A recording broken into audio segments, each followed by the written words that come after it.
Hello everyone, welcome back to the channel. आज हम लोग क्लास 11th का बिजनेस स्टडीज़ का फर्स्ट चैप्टर पढ़ने जा रहे हैं, that is business trade and commerce. ये बहुत ही इजी चैप्टर है एंड ओवरऑल बीएसटी बहुत ज़्यादा इजी भी है कंपेयर टू इकोनॉमिक्स, क्योंकि यहाँ आपको अगर पॉइंट्स याद है और आप सारे कंसेप्ट सही से समझ रहे हो तो आप अच्छे से अपने वर्ड्स में रियल लाइफ के स्टडीज़ भी लिख सकते हो, जो कि ऑब्वियसली आपको बुक के पॉइंट से ज़्यादा मार्क्स दिलाएगा। ठीक है, तो चलिए स्टार्ट करते हैं आज का class. Let's begin.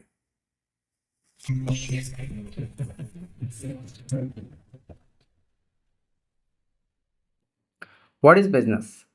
Business is an economic activity that involves the exchange, purchase or sell, or production of goods or providing services. ठीक है, तो बिजनेस क्या है? एक इकोनॉमिक एक्टिविटी। इकोनॉमिक एक्टिविटी क्या होता है? Activities that generate income. तो बिजनेस एक इकोनॉमिक एक्टिविटी है जिसमें कि हम goods and services like production of goods करते हैं या सर्विस प्रोवाइड करते हैं, फिर एक्सचेंज, परचेज और sale of goods and services करते हैं। ठीक है, कैसे? With a motive to earn profit. ये सबसे इंपॉर्टेंट है। लाइक बिजनेस जब भी आप कर रहे हो तो there should be a profit motive. उसके बाद और क्या? टू सेटिस्फाई कंज्यूमर्स नीड, और आप कह सकते हो सोसाइटल नीड। तो ओवरऑल अगर डेफिनेशन पूछा जाए कि बिजनेस क्या है, तो इसका पूरा डेफिनेशन हो जाएगा, business is an economic activity that involve exchange, purchase, sale और प्रोडक्शन ऑफ गुड्स और providing services with a motive to earn profits and satisfy customers need.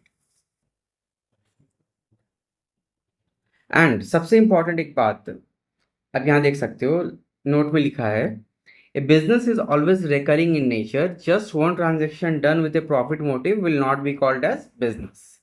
इसका मतलब क्या हुआ? फॉर एग्जाम्पल सपोज करो आपके पास एक पुराना सा बाइक है जो कि अब आप यूज़ नहीं करते हो, तो आपने सोचा कि इस बाइक को हम अपने नेबर को या किसी को भी सेल कर देते हैं सेकेंड हैंड। तो आपने इसे सेल कर दिया सपोज करो at a profit of 10,000 rupees. आज उस बाइक का जो भी वैल्यू है उससे 10,000 ज़्यादा में आपने बेच दिया, और उसके बाद अब आप खुश हो रहे हो कि अरे वाह, चलो तो मैंने बाइक बेच दिया, मैंने प्रॉफिट कमा लिया, मैं तो बहुत बड़ा बिजनेसमैन हूँ। तो नहीं भाई, ये बात सही नहीं है। बिजनेसमैन आप नहीं हो, क्योंकि आपका ये डेली का काम नहीं है बाइक में या सेकेंड हैंड बाइक में डील करना। आपने जस्ट एक बार सामान को जो आपके पास रखा था, यूजलेस था, आपने उसे सेल कर दिया at a profit, that is just for one time, इसलिए ये बिजनेस कंसिडर नहीं होगा। ठीक है, तो बिजनेस क्या होता है? It should be recurring in nature, like transactions in a business should be recurring in nature, बार बार होना चाहिए। ओके, चलिए आगे देखते हैं। The term business is derived from the word busy. The term business is derived from the word busy. Thus, business means being busy. तो business जो है डिराइव हुआ है एक वर्ड से, इसका मतलब होता है बिजी। ठीक है, it includes all occupation in which people are occupied. Like अगर आप किसी भी काम में बिजी रहते हो तो that is considered as a business, अगर उसमें आप पैसा कमा रहे हो और अपने मीन्स लाइवलीहुड के लिए अर्न कर रहे हो। ठीक है, तो बिजनेस क्या होता है? आई थिंक इसका डेफिनेशन क्लियर है आपको। ऐसे तो बिजनेस क्या होता है आई थिंक हर कोई जानता है, बच्चा बच्चा जानता है।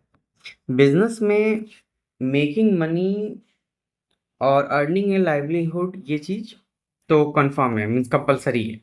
तो अब एक बात बताओ, अगर हम कुछ कर रहे हैं जिसमें कि पैसा अर्न नहीं कर रहे हैं, तो वो क्या होगा? So that will be nothing but non economic activity.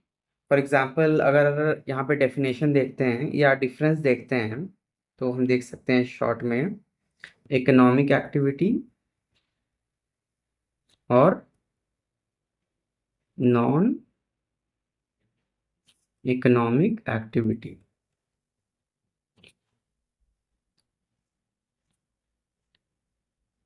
तो इकोनॉमिक एक्टिविटी क्या होता है? Activity perform to earn livelihood. Activity perform to earn money और you can say livelihood.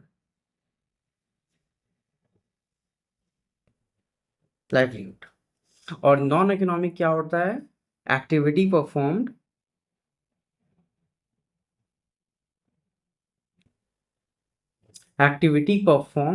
Out of love, sympathy और सेंटिमेंट।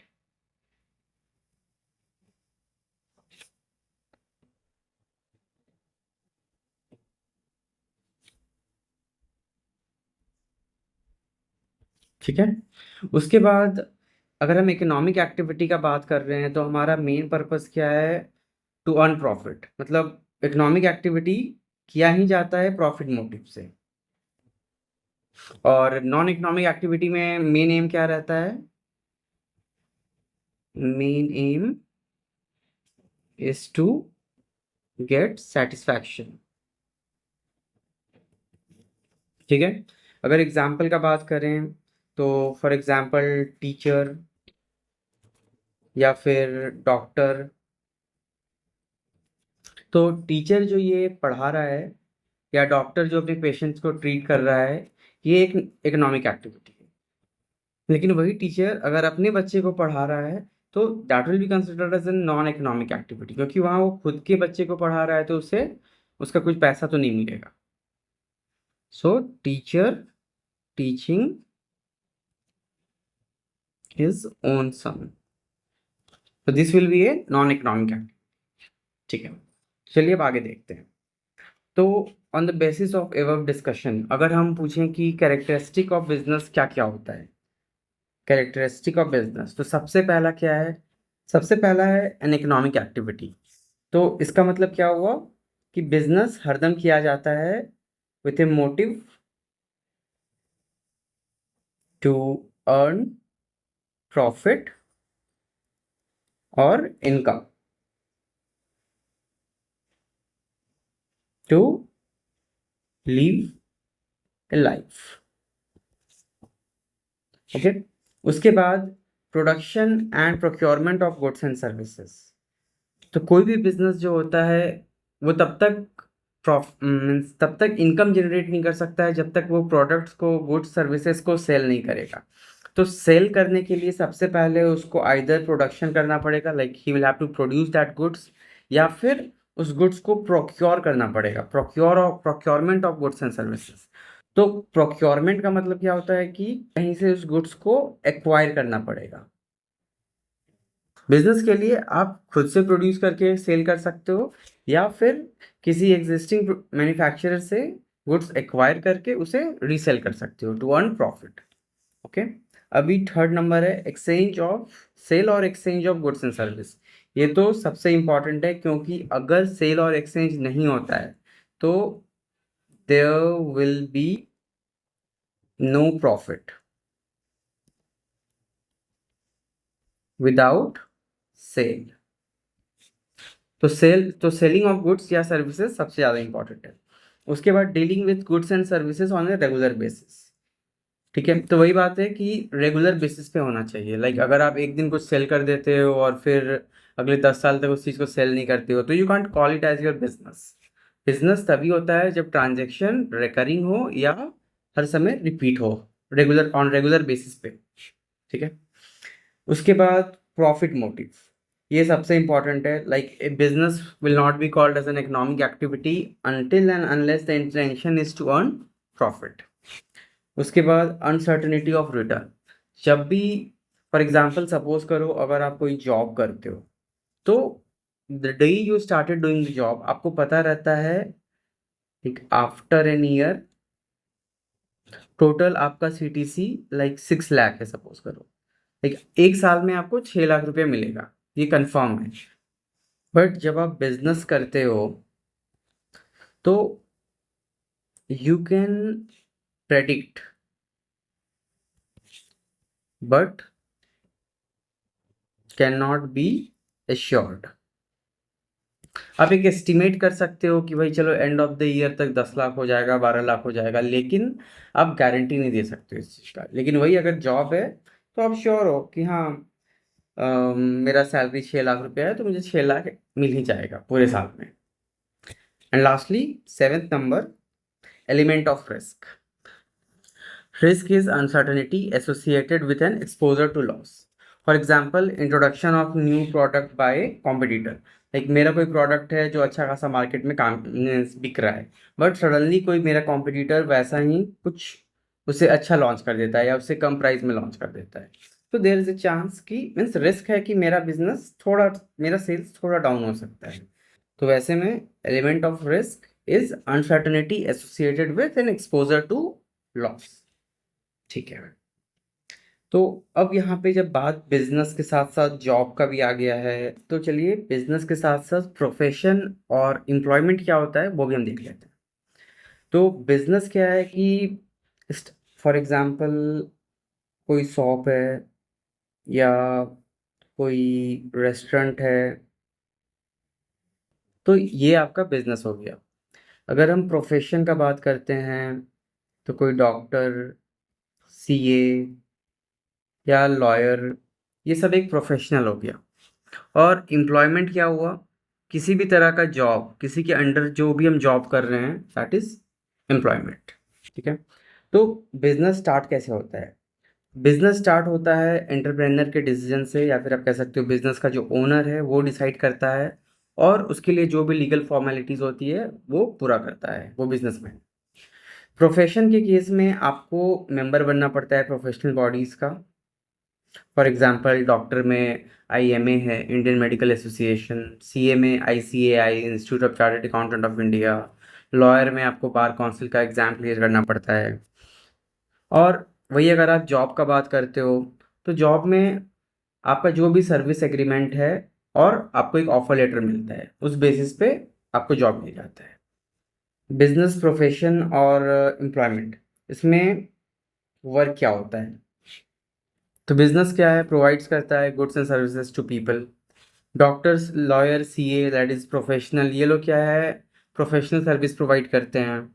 और एम्प्लॉयमेंट में या फिर जॉब में जो भी आपका जॉब रोल है वो आपको फुलफिल करना पड़ता है. अगर बिजनेस का बात करें तो बिजनेस में वैसा कोई मिनिमम क्वालिफिकेशन का रिक्वायरमेंट नहीं है. और हाँ, लेकिन अगर डॉक्टर, सीए, लॉयर आप एक प्रोफेशनल बनना चाहते हो तो there are certain qualification you need to get. और साथ में कुछ ट्रेनिंग भी है जो कि आपको पूरा करना पड़ता है, जो कि वो बॉडी प्रिस्क्राइब करता है. ठीक है. फॉर एग्जांपल सीए में इंटर्नशिप करना पड़ता है एंड ऑल ये सब. फिर क्वालिफिकेशन में इस जॉब में क्या है कि जो भी उसका मिनिमम एलिजिबिलिटी है वो, और साथ में जो भी ट्रेनिंग अगर वो एम्प्लॉयर दे रहा है तो वो आपको करना पड़ेगा.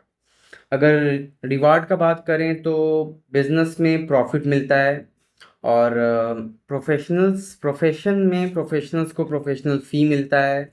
और एम्प्लॉयमेंट में तो सैलरी या फिर वेजेस मिलता है. सैलरी मंथली बेसिस पे मिलता है और वेजेस डेली बेसिस पे मिलता है. और कैपिटल इन्वेस्टमेंट का बात करें तो बिजनेस में हाँ ज़्यादा कैपिटल इन्वेस्टमेंट होता है. प्रोफेशन में लिमिटेड कैपिटल इन्वेस्टमेंट होता है, जो कि वन टाइम इन्वेस्टमेंट के लिए, लाइक अगर आप अपना फर्म स्टार्ट कर रहे हो एज ए लॉयर, तो एक बार जो आप अपना ऑफिस खोलोगे उसमें जो कॉस्ट इनकर हो रहा है बस उतना ही. उसके बाद जॉब में कोई कैपिटल रिक्वायरमेंट नहीं होता है, आप किसी के यहाँ जाते हो और उसके लिए काम करते हो. ओके. अब आगे देखते हैं. Risk involve. बिजनेस में ऑब्वियसली हाई रिस्क है. प्रोफेशन में कम रिस्क है, क्योंकि प्रोफेशनल को एटलीस्ट उनका प्रोफेशनल फीस तो रिकवर हो जाता है, मिल जाता है. There is no, I mean there is a risk कि भाई बिजनेस मीन्स मेरा प्रोफेशन चलेगा या नहीं, मैं फेमस हूँ या नहीं, लोग मुझे हायर कर रहे हैं या नहीं. बट अगर कोई हायर कर रहा है तो फी तो वो आपका देगा ही. लेकिन फिर एम्प्लॉयमेंट में देर इज नो रिस्क, और you can say very low risk. Like there is only one risk in employment कि अगर आपका जॉब सिक्योर है, job security. Apart from that there is no risk in employment, क्योंकि आपका पे fix होता है और रेगुलर होता है. ट्रांसफर ऑफ ओनरशिप और इंटरेस्ट. तो बिजनेस अगर मेरे नाम पे है तो कल को मैं किसी और को ट्रांसफर कर सकता हूँ, बिजनेस को सेल कर सकता हूँ. बट प्रोफेशन और एम्प्लॉयमेंट में that is not possible. Code of conduct वैसा कुछ नहीं है, नॉट रिक्वायर्ड. प्रोफेशनल्स फॉलो करते हैं, लाइक आईसीआई का जो कोड ऑफ कंडक्ट है या इंडियन मेडिकल एसोसिएशन का जो कोड ऑफ कंडक्ट है, the professional has to follow. Employment में जो भी कंपनी का रूल होता है उसे एम्प्लॉय को फॉलो करना पड़ता है. एग्जाम्पल हम लोग ऑलरेडी देख चुके हैं. फॉर एग्जाम्पल किसी तरह का शॉप हुआ, फैक्ट्री हुआ, तो ये सब एक बिजनेस एंटिटी है. प्रोफेशनल्स में डॉक्टर हुए, सीए हुए, लॉयर हुए, ये लोग प्रोफेशनल हैं। और एम्प्लॉयमेंट में कोई भी आप जॉब जो करते हो, फॉर एग्जांपल बैंक हुआ, इंश्योरेंस हुआ, या कोई भी गवर्नमेंट डिपार्टमेंट में जो भी आप वर्क कर रहे हो, तो that is nothing but employment. तो ये एक बहुत इजी सा कंपैरिजन था बिजनेस प्रोफेशन और एम्प्लॉयमेंट में। और इसमें कुछ भी मैं अपना नहीं डाला हूँ, ये पूरा कंटेंट आपका एनसीईआरटी में एज इट इज़ दिया हुआ है। I am just trying to explain you in a very simple way. आगे देखते हैं। उसके बाद क्लासिफिकेशन ऑफ बिजनेस। तो अब क्लासिफिकेशन ऑफ बिजनेस में क्या है कि भाई बिजनेस दो पार्ट में डिवाइड होता है। सबसे पहला है इंडस्ट्रीज, उसके बाद कॉमर्स। तो इंडस्ट्री क्या हुआ कि conversion of raw material to finished goods.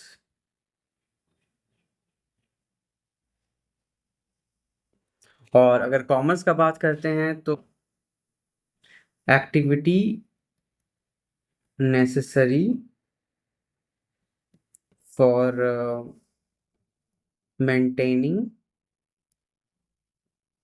Free flow of goods and services. ठीक है। तो अब इंडस्ट्री तीन पार्ट में डिवाइडेड है, like primary industry, secondary industry और टर्शियरी इंडस्ट्री। प्राइमरी इंडस्ट्री क्या काम करता है, आइदर एक्सट्रैक्शन का काम करता है या फिर जेनेटिक इंडस्ट्रीज होते हैं। मतलब एक्सट्रैक्शन इंडस्ट्री क्या हुआ यहाँ पे ना कि कोई भी चीज़ जो नेचुरल रिसोर्सेज एक्सट्रैक्ट होता है, दैट इज़ द प्राइमरी, जिससे कि फिर दूसरा चीज़ बनता है। तो उस तरह की इंडस्ट्रीज जो mining, extraction of oil, crude oil, ये सब चीज़ में इन्वॉल्व हैं, तो उस तरह की इंडस्ट्रीज को हम प्राइमरी इंडस्ट्री बोलते हैं। सेकेंडरी इंडस्ट्रीज प्राइमरी इंडस्ट्रीज से एक्सट्रैक्ट किए हुए मटेरियल को as a raw material use करते हैं और फर्दर प्रोसेस करते हैं to make it a final goods. ठीक है। तो इसमें क्या है, manufacturing industries they either manufacture या फिर कंस्ट्रक्शन इंडस्ट्री, ये लोग कंस्ट्रक्शन का काम करते हैं। ओके। और टर्शियरी इंडस्ट्री क्या है, ये सर्विसेज प्रोवाइड करते हैं to both primary as well as secondary industries. ठीक है। अब अगर मैन्युफैक्चरिंग इंडस्ट्रीज का बात करते हैं तो मैन्युफैक्चरिंग इंडस्ट्रीज अगेन चार पार्ट में डिवाइडेड है, analytical, synthetical, processing and assembling. इसे चलिए आगे देखते हैं। ये भी बहुत सिंपल है। एनालिटिकल मतलब एनालाइज करना है, लाइक किसी एक पर्टिकुलर चीज़ से आपको बहुत सारा चीज़ एक्सट्रैक्ट करना पड़ता है, तो वहाँ पे एनालिसिस का ज़रूरत है। फिर सिंथेटिकल, सिंथेटिकल मीन्स यहाँ पे क्या है कि आपको तो बहुत सारे प्रोडक्ट को मिला के कुछ नया प्रोसेस करना पड़ता है। प्रोसेसिंग में फिर वही हुआ कि रॉ मटेरियल को आप प्रोसेस करोगे तो वो फाइनल गुड्स बनेगा। असेंबलिंग, असेंबलिंग मीन्स बहुत सारे पार्ट्स को असेंबल करके आपको एक फिनिश गुड्स बनाना है, लाइक कंप्यूटर हो गया, कार हो गया, इसमें क्या है बहुत सारा गुड्स असेंबल होता है और वो एक फाइनल प्रोडक्ट बन जाता है। ओके। कॉमर्स दो पार्ट में डिवाइडेड है, that is trade and aids to trade. तो भाई अब ट्रेड क्या हुआ, trade is nothing but selling of goods and services, like buying and selling of goods and services. Trade दो तरह का हो जाता है, इंटरनल ट्रेड और एक्सटर्नल ट्रेड। इंटरनल ट्रेड क्या है, लाइक जो within the geographical boundary होता है। External trade outside the boundary of the, outside the geographical boundary of the nation. तो इंटरनल ट्रेड में आपका होलसेल, रिटेल ये सब आ जाएगा। एक्सटर्नल सेल में आपका इंपोर्ट, एक्सपोर्ट और एंट्रपोर्ट आ जाएगा। ओके। इंपोर्ट मतलब क्या होता है कि हम बाहर से गुड्स परचेज करते हैं, लाइक हम लोग परचेज करते हैं। एक्सपोर्ट का मतलब क्या होता है, हम लोग फॉरेन कंट्री में गुड्स सेल करते हैं। और एंट्रपोर्ट क्या हुआ कि हम लोग गुड्स को परचेज करते हैं बाहर से for purpose of resale, that is export. यहाँ पे इंपोर्ट लिख सकते हैं, लाइक एंटरपोर्ट का मतलब होता है इंपोर्ट करते हैं for the purpose of export to other country. ठीक है। और फिर एड्स टू ट्रेड में है, लाइक वो सब चीज़ जो कि ट्रेड में हेल्प करता है। तो transportation, warehousing, insurance, banking, communication, advertising. ठीक है। इस क्लासिफिकेशन को हम लोग आगे डिटेल में देखते हैं। चलिए। तो सबसे पहले अब इंडस्ट्री। इंडस्ट्री क्या होता है कि industry refer to an economic activity. तो यहाँ पे आप देख सकते हो दैट इकोनॉमिक एक्टिविटी यहाँ भी मेंशन है, क्योंकि अल्टीमेटली इंडस्ट्री में भी भाई प्रॉफिट तो चाहिए। ठीक है। Which are connected with conversion of resources into useful goods, like ये लोग कन्वर्ट करते हैं रिसोर्सेज को फाइनल गुड्स में या यूजफुल गुड्स।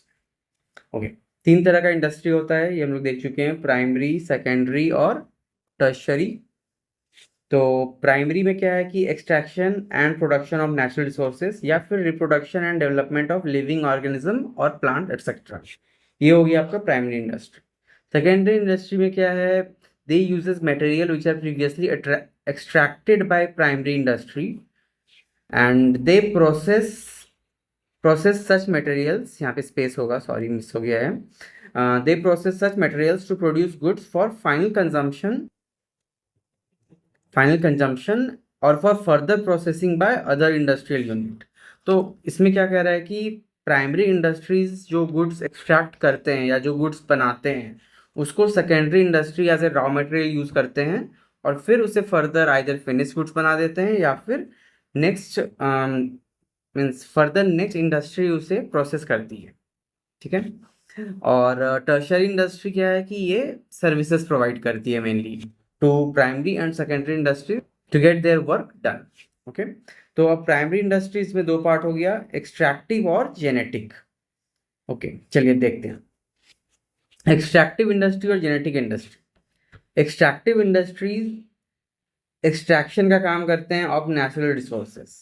ठीक है, they extract product which are used as raw material by manufacturing industries. तो यहाँ पे मैन्युफैक्चरिंग इंडस्ट्रीज क्या हो गया, सेकेंडरी इंडस्ट्री का पार्ट हो गया। फॉर एग्जांपल माइनिंग हो गया, लंबरिंग हो गया, तो ये सब आपका एक्सट्रैक्टिव इंडस्ट्रीज में आ रहा है। उसके बाद सेकेंड है genetic industry.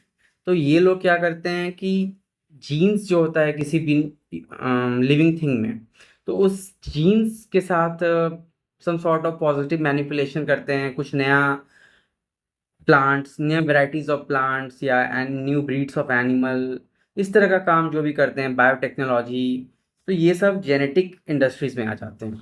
So they are involve in breeding plants and animal for their use in further production. Example seeds and nursery company, cattle breeding, poultry farm, fish hatcheries. ठीक है, तो ये सब हो गया आपका जेनेटिक इंडस्ट्री। तो अब सेकेंडरी इंडस्ट्री देखते हैं। सेकेंडरी इंडस्ट्रीज में मैन्युफैक्चरिंग और कंस्ट्रक्शन।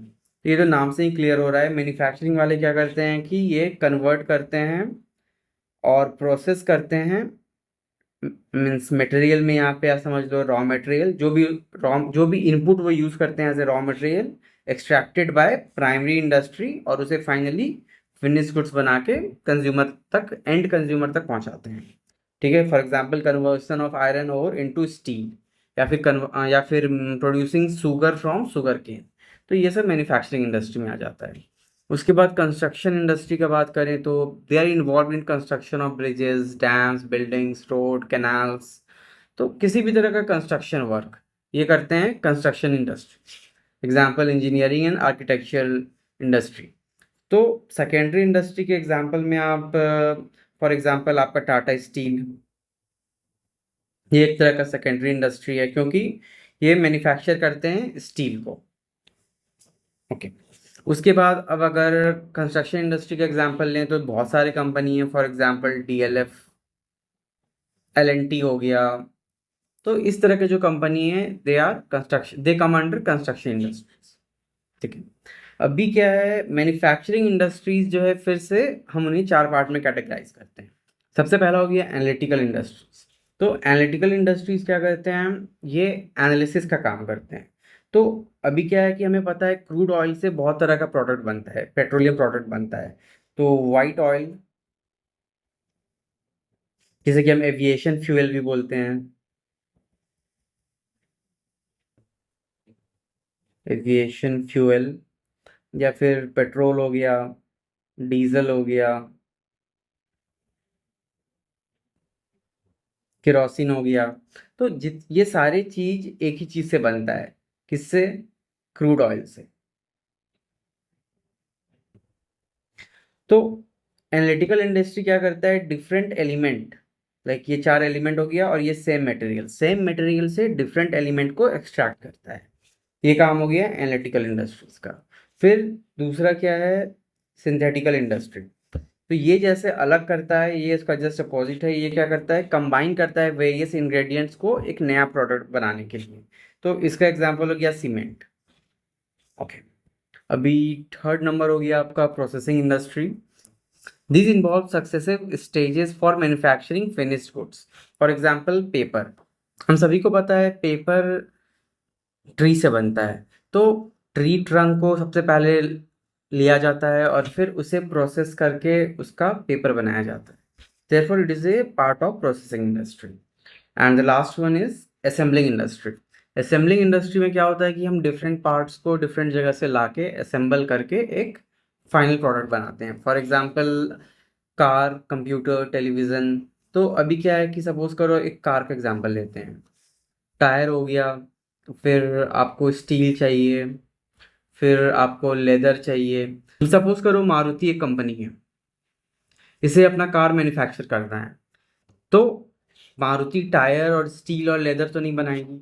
ये क्या करेगी, टायर किसी से खरीद लेगी, स्टील किसी से खरीद लेगी, लेदर किसी और कंपनी से खरीद लेगी और फाइनली सारे को असेंबल करके एक कार बना देगी. ठीक है, आई नो बहुत गंदा ड्राइंग बनाया है. ठीक है, अब आगे देखते हैं. तो इंडस्ट्री एक पार्ट कंप्लीट हो गया. नेक्स्ट है commerce. Commerce provide a necessary link between producer and consumer. मतलब कोई भी प्रोडक्ट जो मैन्युफैक्चर होता है, सपोज करो टी आसाम साइड प्रोडक्शन होता है टी का. उसके बाद अगर शुगर केन का बात करें तो वो क्या है, यूपी साइड होता है. बट ऐसा नहीं है कि शुगर सिर्फ यूपी वाले यूज़ करते हैं या टी सिर्फ आसाम वाले यूज़ करते हैं. उन्हें ऑल ओवर द इंडिया या ऑल ओवर द वर्ल्ड पहुंचाया जाता है. तो इसमें जो भी चीज़ हेल्प करते हैं, for example transportation, warehousing, like for storage of goods and all, तो ये सारे चीज़ कॉमर्स के पार्ट हैं. ठीक है, तो अब देखते हैं. It embraces all those activity which are necessary for maintaining free flow of goods and services. तो free flow of goods and services में हेल्प करते हैं कॉमर्स वाले पार्ट. ठीक है, अब कॉमर्स में भी दो पार्ट होता है, मीन्स कॉमर्शियल एक्टिविटीज जो भी होता है ये दो पार्ट में डिवाइडेड है, trade and auxiliaries to trade. ठीक है, तो ट्रेड क्या होता है ये तो हम लोग सभी जानते हैं, buying and selling of goods is called trade, ये सिंपल है. उसके बाद auxiliaries to trade means activities which are made for assisting trade. तो कुछ एक्टिविटीज होता है जो कि ट्रेड में भी असिस्ट करता है, they are called auxiliaries to trade. ठीक है, अब इसे आगे देखते हैं डिटेल में. तो auxiliaries to trade like transportation, banking, insurance, warehousing, advertising, ये सारे जो है ऑक्सिलरीज टू ट्रेड होते हैं. ठीक है, क्योंकि ये लोग एक सपोर्टिव रोल प्ले करते हैं. Transport facilitates movement of goods from one place to another. Transport जो है गुड्स के मूवमेंट में हेल्प करता है. बैंकिंग सेक्टर जो है फाइनेंशियल असिस्टेंस प्रोवाइड करती है मैन्युफैक्चरर को और ट्रेडर को. उसके बाद इंश्योरेंस जो है बहुत तरह का बिजनेस रिस्क जो होता है उसे कवर करती है. Warehousing creates time utility by way of storage facility. तो अब वेयर हाउस का क्या है कि कुछ चीज़ आप प्रोड्यूस किए, सपोज करो अभी मैंगो का सीज़न है, तो मैंगो आज प्रोड्यूस हो गया तो वो क्या है कि तुरंत ख़राब हो जाएगा. तो वेयर हाउस में हम लोग फॉर एग्जांपल कोल्ड स्टोरेज में हम लोग उसे स्टोर करके रखते हैं so that later point of time में उसको यूज़ किया जा सके, वो ख़राब ना हो. तो ये सब फैसिलिटी वेयर हाउस में मिलता है. देन एडवर्टाइजिंग, ये क्या है कि एडवर्टाइजिंग के हेल्प से कोई भी प्रोड्यूसर कंज्यूमर तक अपने प्रोडक्ट्स का इंफॉर्मेशन डिलीवर करता है. ठीक है, अच्छा, ये तो हो गया ऑक्सिलरीज टू ट्रेड. लेकिन ट्रेड ट्रेड फर्दर दो कैटेगरी में डिवाइडेड है. सबसे पहला हो गया इंटरनल ट्रेड, उसके बाद एक्सटर्नल ट्रेड. एक्सटर्नल ट्रेड, तो इंटरनल ट्रेड क्या हो गया, trade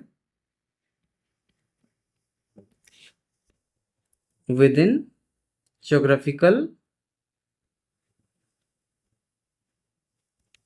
boundary of a nation. और एक्सटर्नल ट्रेड क्या हो गया, trade with, trade means buying and selling with person और ऑर्गेनाइजेशन इन डिफरेंट कंट्रीज. ठीक है,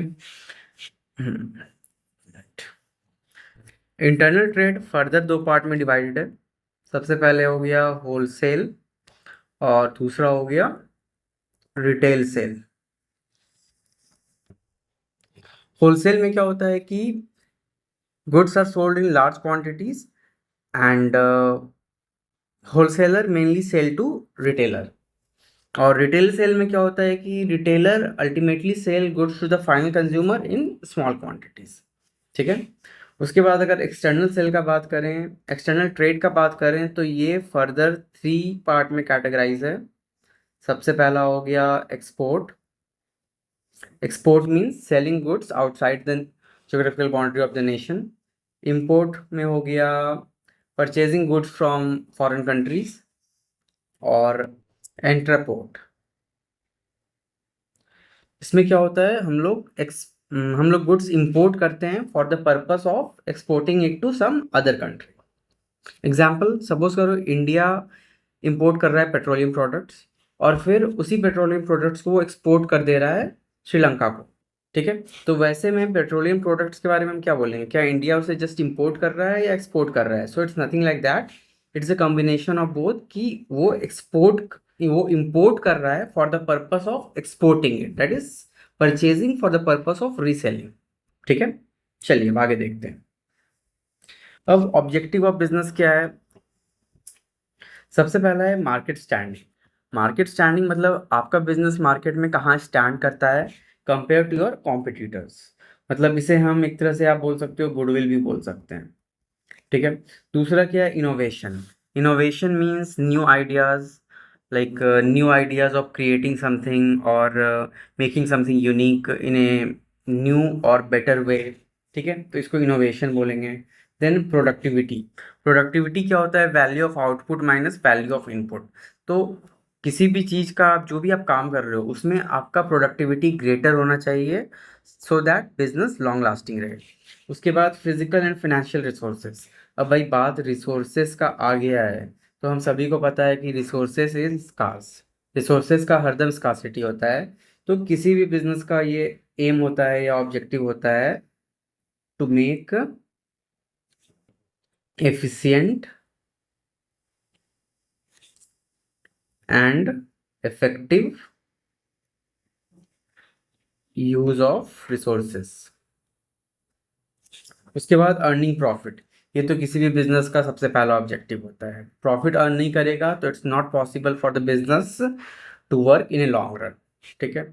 उसके बाद सोशल रिस्पॉन्सिबिलिटी। तो सोशल रिस्पॉन्सिबिलिटी में क्या है कि बिजनेस जो भी काम कर रहा है वो सोसाइटी के रिसोर्सेज से ही तो कर रहा है ना, चाहे वो कुछ प्रोडक्शन करे या सेल करे। तो it's the responsibility of business to give something in return to the society. For example, जो बड़े बिजनेस होते हैं लाइक कॉरपोरेट्स होते हैं, वो लोग CSR करते हैं, कॉरपोरेट सोशल रिस्पॉन्सिबिलिटी। तो उसमें क्या है, वो लोग कुछ प्लेग्राउंड बना दिए या अपने एम्प्लॉयज़ के बच्चों के लिए कुछ स्कूल बना दिए। तो इस तरह का जो एक्ट होता है, एक्ट ऑफ काइंडनेस, तो इसे हम सोशल रिस्पॉन्सिबिलिटी कहते हैं। ये भी बिजनेस का एक इम्पॉर्टेंट ऑब्जेक्टिव है। तो ओवरऑल ये 6 ऑब्जेक्टिव हर बिजनेस का होता ही होता है। ठीक है। नेक्स्ट नेक्स्ट है हमारा बिजनेस रिस्क। तो the term business risk refer to the possibility of inadequate profit और even loss due to uncertainties और अनएक्सपेक्टेड इवेंट। तो इसका मतलब क्या हुआ ना कि रिस्क का मतलब क्या होता है, पॉसिबिलिटी ऑफ इनएडिक्वेट प्रॉफिट और इवन लॉस। मतलब कम प्रॉफिट भी हो सकता है या फिर लॉस भी हो सकता है ड्यू टू अनसर्टनिटीज और अनएक्सपेक्टेड इवेंट, लाइक जो चीज़ हम लोग एक्सपेक्ट नहीं किए थे उस कारण से। For example, demand for a particular product में decline due to change in taste and preference of the customer और due to increase competition from other producer. तो अब सपोज करो कि कोई प्रोडक्ट है जो हमारा बहुत सेल हो रहा है, बट सडनली क्या हुआ कि मार्केट में कुछ नया प्रोडक्ट इंट्रोड्यूस हो गया और कस्टमर को वो ज़्यादा पसंद आने लगा। तो ये हमें पता तो नहीं था कि मार्केट में कुछ नया इंट्रोड्यूस होने वाला है, ये सडनली हो जाता है। कोई भी बिजनेस इसके लिए कभी प्रिपेयर नहीं होता है, लाइक इन एडवांस किसी को तो पता नहीं रहता है। तो these are the type of possibility जो हो सकता है। और अनसर्टनिटीज़ का अगर बात करें तो सपोज करो आप अपना गुड्स ट्रांसपोर्ट कर रहे हो from location A to location B. बीच में हो सकता है कि कुछ लैंडस्लाइड हो जाए, कुछ बहुत तेज़ बारिश हो जाए, इस कारण से आपका प्रोडक्ट आइदर डिस्ट्रॉय हो जाए या फिर लेट से पहुँचे। तो ये सब कुछ के कारण भी आपका बिजनेस का प्रॉफिटेबिलिटी इफेक्टेड हो। आगे चलते हैं। तो कोई भी इंटरप्राइजेज में ये जो रिस्क वाला फैक्टर है दो तरह का होता है। एक क्या है, स्पेक्यूलेटिव रिस्क, और दूसरा प्योर रिस्क। स्पेक्यूलेटिव रिस्क क्या है, इसमें दोनों ही चांसेस होता है 50-50। Like there is a possibility of loss, but gain भी हो सकता है। ठीक है, लेकिन प्योर रिस्क में क्या है कि आइदर लॉस या नो लॉस, प्रॉफिट का चांस ही नहीं है। ठीक है, तो speculative risk arise due to change in market condition, और प्योर रिस्क का बात करें तो द चांस ऑफ फायर और थेफ्ट और स्ट्राइक, ये सब जो है प्योर रिस्क का पार्ट होता है। तो भाई स्पेक्यूलेटिव रिस्क का एग्जांपल क्या है कि जैसे कि अभी हमने बोला कि मार्केट में कुछ नया प्रोडक्ट आता है, तो इसमें क्या है, दो चीज़ हो सकता है। नए प्रोडक्ट कस्टमर्स को पसंद ना आए तो हमारे प्रोडक्ट का डिमांड और भी बढ़ सकता है, या फिर कुछ लोग नए प्रोडक्ट पे शिफ्ट करेंगे तो हो सकता है हमारा प्रॉफिट थोड़ा घट जाए, या फिर हो सकता है कि लॉस का भी चांसेस है अगर सब कोई उधर शिफ्ट हो गए तो दोनों ही चांस रहता है, लाइक प्रॉफिट भी हो सकता है या लॉस भी हो सकता है, या फिर आपका प्रॉफिट थोड़ा घट भी सकता है। प्योर रिस्क में क्या है कि अगर आपका सपोज करो आपके वेयर हाउस में या ऑफिस में किसी तरह का चोरी हो जाता है, तो अब चोरी हो गया तो सामान तो गया, लॉस तो हो ही गया। बट इन केस मान लो हमने इंश्योरेंस करा रखा है और कल को हमें इंश्योरेंस क्लेम मिल गया, तो इंश्योरेंस क्लेम उतना ही मिलेगा ना जितना का हमारा सामान था। तो इन दैट केस अगर इंश्योरेंस क्लेम मिलता है तो नो लॉस हुआ, या अगर क्लेम नहीं मिलता है या अगर इंश्योरेंस नहीं था, डायरेक्टली सिर्फ चोरी हो जाता है, तो वो हमारे लिए लॉस हुआ, लेकिन प्रॉफिट का कोई चांस नहीं। ठीक है। अभी बिजनेस रिस्क का क्या नेचर है, तो ये क्लियर है, risk is an essential part of every business. Business है तो रिस्क तो होगा ही। उसके बाद business risk arise due to uncertainties. जब भी हम किसी रिस्क का बात करते हैं तो it's always due to uncertainties. अगर कोई चीज़ सर्टन है, हमें पता है एडवांस में, तो फिर उसमें तो रिस्क ही नहीं है। उसके बाद degree of risk depend mainly upon the nature and size of business. ये बहुत ऑब्वियस सा बात है। लाइक किसी भी बिजनेस में अगर आप ज़्यादा पैसा ही लगाए हो तो ऑब्वियसली आप ज़्यादा रिस्क ले रहे हो, कम पैसा लगाए हो तो कम रिस्क ले रहे हो। ठीक है। और सपोज करो कि आप एक शॉप खोलते हो जहाँ पे कि बहुत सारे कॉलेज स्टूडेंट्स आते जाते हैं, तो वहाँ पे अगर आप स्टेशनरी शॉप खोलते हो तो there is a less risk.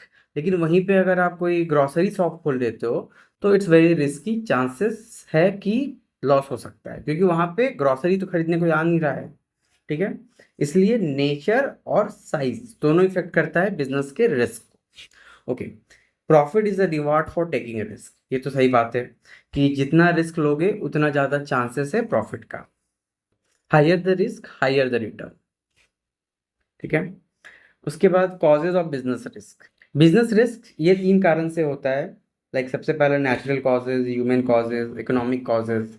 तो नेचुरल कॉजेज में क्या हो गया कि किसी तरह का नेचुरल कलामिटीज, नेचुरल कलामिटीज हो गया, for example rain, like heavy rain, earthquake, then landslides, ये सब नेचुरल कॉजेज है। और ह्यूमन कॉजेज का बात करें तो negligence of employ, strikes in factory, और इकोनॉमिक कॉजेज में क्या है कि सपोज करो चेंज ऑफ इंटरेस्ट रेट, या फिर change of taxation policy, taxation और you can say subsidy policy. तो ये सब चीज़ जो है आपका इकोनॉमिक कॉज में आता है। हाँ, फिर इसमें एक अदर कॉजेज भी आप बोल सकते हो। तो अदर कॉजेज में क्या होगा कि कोई भी जो बिजनेस रिस्क अराइज होता है वो मेनली इस रीजन से होता है, इसे हम पेस्टल बोलते हैं, पेस्टल। तो पहला क्या हो गया, पॉलिटिकल, पॉलिटिकल। ई क्या हो गया, इकोनॉमिक, ये तो हम लोग देख ही लिए। फिर क्या हो गया, सोशल। ये क्या हो गया, टेक्नोलॉजिकल। उसके बाद एल से आपका लीगल, और ई से आपका इन्वायरमेंटल। इन्वायरमेंटल तो पॉलिटिकल में क्या है कि अगर कुछ पॉलिटिकल इनस्टेबिलिटी है, अनस्टेबिलिटी है, तो बिजनेस को इफेक्ट करेगा। इकोनॉमिक देख लिए, सोशल, अगर किसी बिजनेस का नेचर हमारे कल्चर कस्टम्स के साथ मैच नहीं कर रहा है तो वो बिजनेस के लिए एक प्रॉब्लम होता है। उसके बाद टेक्नोलॉजिकल, लाइक अगर कुछ टेक्नोलॉजिकल अपग्रेडेशन आ गया तो हो सकता है कि वो बिजनेस को थोड़ा इफेक्ट करे। लीगल, कुछ लीगल इशू अराइज हो सकता है। फिर इन्वायरमेंटल, सपोज करो कुछ इन्वायरमेंट का नया रूल, नया लॉ आ गया तो उस कारण बिजनेस में सर्टेन चेंजेस करना पड़ेगा, उसमें कॉस्ट इनकट होगा, तो उस कारण से कुछ प्रॉब्लम हो सकती है। तो इस तरह से अदर कॉजेज को भी हम कंसिडर कर सकते हैं। ठीक है। फाइनली, अब इस चैप्टर में एक लास्ट टॉपिक है, that is starting A business. तो भाई बिजनेस कैसे स्टार्ट करते हैं, क्या प्रोसेस है। तो सबसे पहला क्या है, selection of type of business. Type of business में क्या आ गया कि आपको किस तरह का बिजनेस स्टार्ट करना है। एग्जाम्पल, स्टेशनरी, स्टेशनरी, रेस्टोरेंट, फिर मान लो आप क्लोथ, मतलब क्या बिजनेस आप स्टार्ट करोगे ये पहले आपको डिसाइड करना पड़ेगा। उसके बाद क्या है, साइज ऑफ बिजनेस। तो साइज ऑफ बिजनेस में आप किस तरह का बिजनेस, कितना बड़ा बिजनेस सेटअप करना चाह रहे हो। फॉर एग्जांपल सपोज करो आप क्लोथ का बिजनेस स्टार्ट कर रहे हो, तो क्या आप क्लोथ मैन्युफैक्चर करोगे या फिर क्लोथ को सिर्फ सेल करोगे किसी और से परचेज करके। तो इससे डिपेंड करता है बिजनेस का साइज। एंड ऑब्वियसली बिजनेस अगर लार्ज स्केल पे है तो रिस्क ज़्यादा है, स्मॉल स्केल है तो रिस्क भी कम है, और अगर मीडियम है तो ऑब्वियसली मीडियम रिस्क है। उसी तरह से लोकेशन ऑफ बिजनेस। तो लोकेशन ऑफ बिजनेस क्या है कि आपका बिजनेस का फिजिकल लोकेशन कहाँ पे है। फॉर एग्जांपल लास्ट अभी थोड़ी देर पहले मैंने एक एग्जांपल दिया था कि अगर आप एक कॉलेज एरिया में ग्रोसरी शॉप खोल लेते हो या कॉलेज एरिया में स्टेशनरी शॉप खोल लेते हो तो ज़्यादा क्या चलेगा, ऑब्वियसली स्टेशनरी शॉप चलेगा, ग्रोसरी शॉप तो ज़्यादा नहीं चलेगा। तो कहाँ पे हम बिजनेस खोल रहे हैं उसका लोकेशन भी बहुत इंपॉर्टेंट है, वो मैटर करता है। उसके बाद फोर्थ है फिनेंसिंग द बिजनेस। तो भाई कैपिटल के लिए हमने क्या अरेंज किया है, लाइक बिजनेस को हम कैसे फिनेंस कर रहे हैं। ठीक है। अब यहाँ पे क्या है, physical facilities, like physical facilities में हम लोग क्या क्या प्रोवाइड कर रहे हैं। फॉर एग्जांपल सपोज करो हमारा एक शॉप है, तो हमारे पास पार्किंग फैसिलिटी है या हमारे शॉप में एसी लगा हुआ है। तो इस तरह का फिजिकल फैसिलिटीज़ पे भी बिजनेस और कस्टमर का रिस्पॉन्स डिपेंड करता है। उसके बाद क्या है, वर्क फोर्स। तो अभी depending on the nature of business हम वर्क फोर्स भी डिसाइड करेंगे। सपोज करो हम कोई टेक कंपनी खोलते हैं या कोई सर्विसेज प्रोवाइड करते हैं, तो वैसे में हमें स्किल्ड वर्कर का ज़रूरत होगा। बट सपोज अगर हम कोई ग्रॉसरी स्टोर खोल रहे हैं तो वैसे में हमें स्किल्ड वर्कर को ज़्यादा पे करना पड़ेगा, तो हम अनस्किल्ड वर्कर से ही काम चला लेंगे अपना। फिर क्या है, टैक्स प्लानिंग।